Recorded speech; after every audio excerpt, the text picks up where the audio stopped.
Mobile mirroring करणे हे आपल्या अध्यापनामध्ये आता खूप गरजेचं झालेलं आहे. तर मोबाईल मिररिंग करत असताना कोणत्या गोष्टींचं तुम्ही लक्षात ठेवल्या पाहिजे, कोणत्या बाबी महत्वाच्या आहेत. तर सर्वात महत्वाचं जर असेल तर हे डोंगल आहे. हे जे तुम्हाला डोंगल दिसत आहे याला मिराकास डोंगल म्हणतात.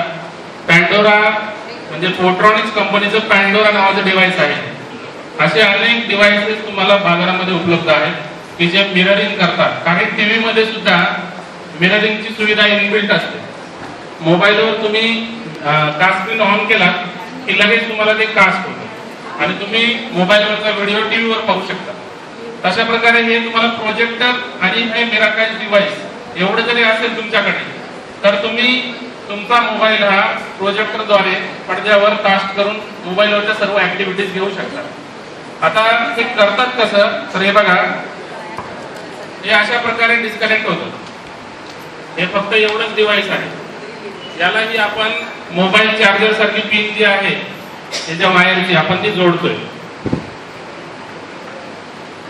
इथे जोडल्यानंतर हे बटन इथं दिसतं. हे बटन फार महत्वाचं आहे कारण सुरुवातीला आपण जेव्हा ते क्लिक करतो त्यावेळेस तुम्हाला ते बटन कशासाठी आहे तर टीव्ही टू मोबाईल म्हणजे ते सुरुवातीला टीव्हीला कनेक्ट करण्यासाठी दाखवतं. ते मोबाईलला कनेक्ट करण्यासाठी त्याला क्लिक करावं लागतं. ते बटन आपण क्लिक केलं की तुमचं मग तिकडे डायव्हर्शन होतं. इकडे 3 भाग आहेत त्याचे. पहिला भाग आहे तो इथे HDMI ची पिन आहे. ती पिन तिथल्या प्रोजेक्टरला आपल्याला जोडायची आहे. ही HDMI ची पिन आहे ती प्रोजेक्टरला जोडतात. हे दुसरी जी USB दाखवली आहे USB, हा जो USB आहे तो त्याला करंट देण्यासाठी या डिव्हाइसला जो मी या मोबाईलच्या चार्जरच्या भागाला जोडतो. आणि हे जे तिसरा पार्ट दिसतो तुम्हाला याचा त्याच्यावर लिहिलेलंच आहे वायफाय. हे स्वतःच वायफाय क्रिएट करतं आणि ते आपल्या मोबाईल मध्ये डिटेक्ट होतो. जेव्हा आपण हॉटस्पॉट किंवा जो वायफाय जो ऑन करतो त्यावेळेस तो आपल्याला दिसतो आणि मोबाईल हा तुमचा कास्ट स्क्रीन सपोर्टेड हवा. म्हणजे तुमच्या मोबाईल जर समजा मी गमतीने बोलतो 1857 चा असेल तर तो तसा दिसणार नाही. म्हणजे जुना असेल तर दिसणार नाही. पण तो जर नवीन असेल आणि लेटेस्ट मध्ये सगळे मोबाईलचे तुमचे कास्ट स्क्रीन फीचर वाले आहेत त्यामुळं त्याचा काही डाऊटच नाही, टेन्शन नाही तुम्हाला. तर आता याचं कनेक्शन कसं करतात बघा.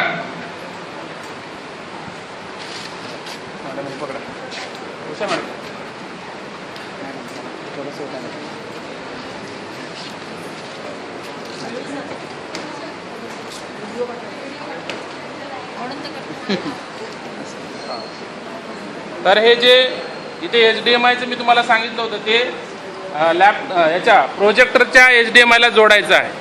प्रोजेक्टरमध्ये 2 पिन असतात. एक VGA, ही जी दिसते इकडची VGA आणि ही जी दिसते तुम्हाला ती HDMI आहे. आणि हे इकडे खाली जे दिले मिनी USB त्याला MHL जोडतात. पण ते MHL वगैरे आपल्याकडं सपोर्टेड डिव्हाइस कमी असतं त्याच्यामुळे ते जोडत नाहीत.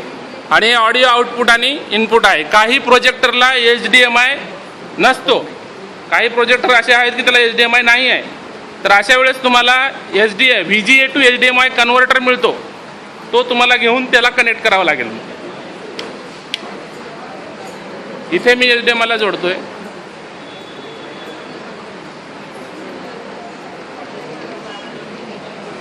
पडशील दोघही खाली. तर इकडे लक्ष द्या. हे जे USB आहे ते मी इथे या लाईट बोर्डला जोडतोय. हा जोडलं. झालं काय ते लूज झालं ना म्हणून वरची पिन. हा ती पिन ती वरची ती पिन साईडची रिमोट चालू करा. हा हे जोडल्यानंतर तुम्हाला लक्षात आलं असेल एक कनेक्शन इथं जोडलेलं आहे आणि ते लाईटसाठी तिथे वर जोडले. तर त्याची लाईट इथे ऑन झालेली आहे त्या डिव्हाइसची. आता आपल्याला समोर स्क्रीनवर पाहावं लागेल.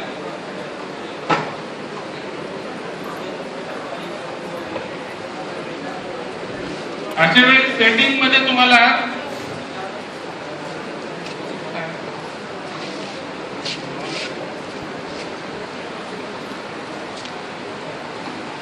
तर सेटिंग जो आहे रिमोटची सेटिंग ही हा रिमोट आहे तुमच्या समोर. तर रिमोट मध्ये इथे सोर्स म्हणून एक बटन आहे. सोर्स काय करतं की तुमचा सोर्स ठरवतं. कोणता सोर्स असेल, HDMI असेल का VGA. आता VGA हा चालू आहे. VGA म्हणजे काय, तिथे जी कॉम्प्युटरची जी CPU ची पिन जोडलेली आहे VGA, तिकडे त्या CPU ला जोडलेली आहे VGA. तर त्याचं VGA कनेक्शन आपलं ऑन आहे, त्यामुळे कॉम्प्युटरची जी स्क्रीन, होम स्क्रीन तुम्हाला तिथे दिसते. आता आपण सोर्स चेंज करतोय. सोर्स 3 आहे तिथे, HDMI आणि कंपोजिट. आता इथे मी HDMI ला क्लिक करतोय. क्लिक केल्याबरोबर तुम्हाला एक स्क्रीन दिसेल. ही स्क्रीन आहे. तिथे वायफायचं नाव दिलंय आणि पासवर्ड काय आहे तो दिलाय तिथे. आता कोणीही तिथे, तुमच्याकडे सुद्धा मोबाईल ज्यांचे असतील ते पण कनेक्ट करू शकतात. इतक्या एरियामध्ये होतं, कदाचित त्या कोपऱ्यामधल्या शिक्षकांना ते करता येणार नाही, त्याचं एक रेंज ठरलेली असते. तर इथे आता मी माझ्या मोबाईल मधील हा जो सुपरकास्ट म्हणून, आता हे लेनोवोचा असल्यामुळे इथे सुपरकास्ट दिले. काही मोबाईल मध्ये कास्ट स्क्रीन असतं, काही मोबाईल मध्ये डिस्प्ले असलं असतं. तर हे सुपरकास्ट मी इथे ऑन करतोय. मोर सेटिंग मध्ये गेलोय मी आणि मी वायफाय ऑन केलाय. वायफाय ऑन केल्याबरोबर खाली माय कास्ट वायरलेस डिस्प्ले, मी जे तुम्हाला सांगत होतो तुमच्या ऑप्शन मध्ये वायरलेस डिस्प्ले मध्ये दिसतं. तर वायरलेस डिस्प्लेला मी क्लिक केलं. क्लिक केल्याबरोबर कनेक्टिंग असं सुरू झालेलं आहे ते, आणि त्याबरोबर तुमच्या मोबाईलचं नाव तिथे येतं त्या स्क्रीनवर. आणि जे बटन मी तुम्हाला सांगितलं होतं,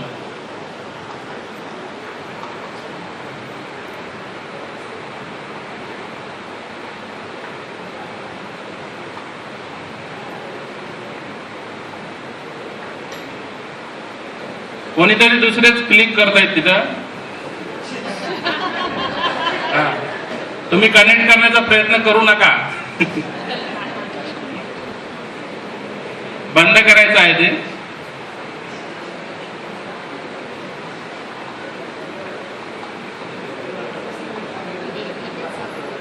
कोण कनेक्ट करत असेल तर ते डिस्कनेक्ट करा, म्हणजे मला इथं मोबाईल दाखवायला बरं.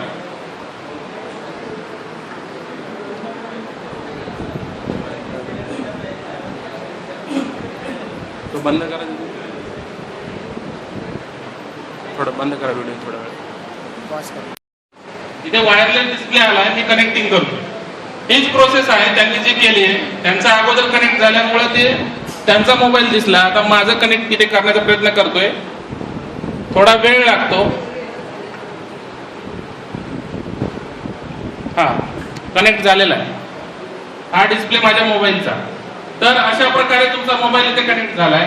आता भूगोलाच्या दृष्टीने आपलं जे ऍप फार महत्वाचं आहे, ते ऍप आहे इथे गुगल अर्थ.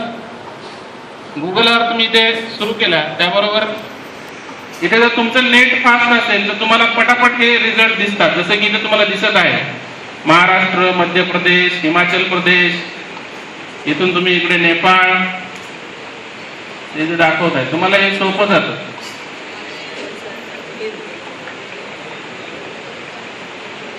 इथे 3D दिलंय. आपण 3D क्लिक केल्याबरोबर ती स्क्रीन तुम्हाला अशी आडवी झालेली दिसते. याच्यामुळे काय होतं की जे जे बिल्डिंग्स आहेत ते 3D रूपामध्ये उभ्या दिसतात तुम्हाला. तुम्ही हे एक्सपिरियन्स करून बघा तुमच्या मोबाईलवर.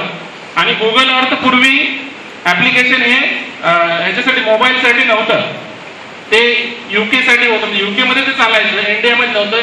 मागच्या महिन्यामध्ये ते लॉन्च केलंय.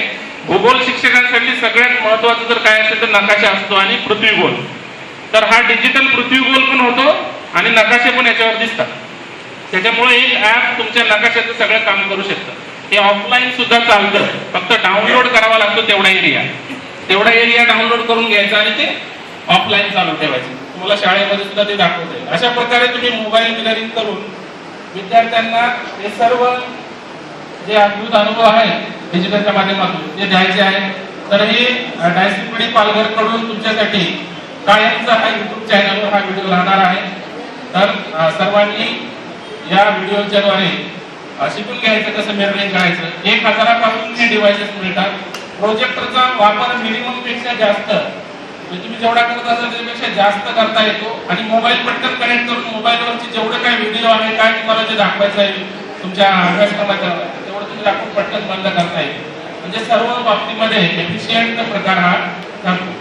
धन्यवाद.